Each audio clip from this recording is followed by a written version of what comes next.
Hello again. It's a dry night for most of us out there. It'll be clear in the west as well, but increasingly in the east, totally quite misty and murky. We've had a lot of low cloud and mist out in the North Sea, clinging to some coasts through the day. And just watch as we run through the night, it just kind of drapes its way back southwards across many eastern parts of England and Scotland. So, as I say, misty, murky, bar the odd little bit of drizzle, though it is a dry night. Clearer skies, therefore, in the west.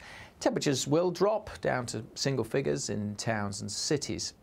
Into Wednesday then, and obviously we're going to start quite grey and murky across much of the Midlands, eastern England and parts of eastern Scotland. But quite quickly, once the sun gets up, well, that mist and low cloud will tend to melt away. Certainly melt away inland, but close to some of these coasts, it may just stay murky for much of the day. And that's going to have a big impact on the temperatures, because in the sunshine in the west, well, we'll see values into the low 20s easily once more. A much warmer, sunnier day across a good part of Scotland. But on the east coast, it will be significantly cooler, and especially if it stays quite misty and murky. Notice the greener tinge to the map there. Temperatures are really going to struggle in some places, barely getting into the teens, and some places may not get much above double digits. But it does make a big difference if you're on the coast or just a bit inland. In Norwich, for example, in the sunshine, we could easily get into the high teens.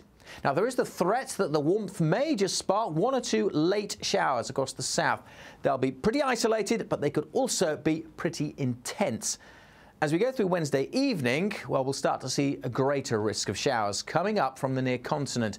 These will be quite heavy, again, may well turn into thunderstorms, and they'll be drifting across parts of the south on Thursday. Again, on Thursday, those eastern coasts may stay a bit misty and murky. For the most part, again, it's another sunny and warm day, but the risk of these downpours increasing, as I say, through the day.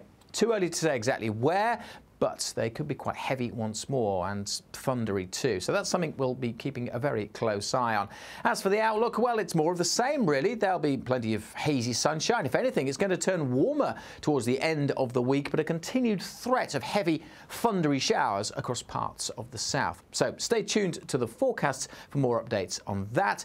And we'll be issuing our 10-day trend on Wednesday. You can watch that on our YouTube channels, which will take us through the bank holiday weekend and into next week, which is half term in places. So I said, keep your eyes out for that on our YouTube channel.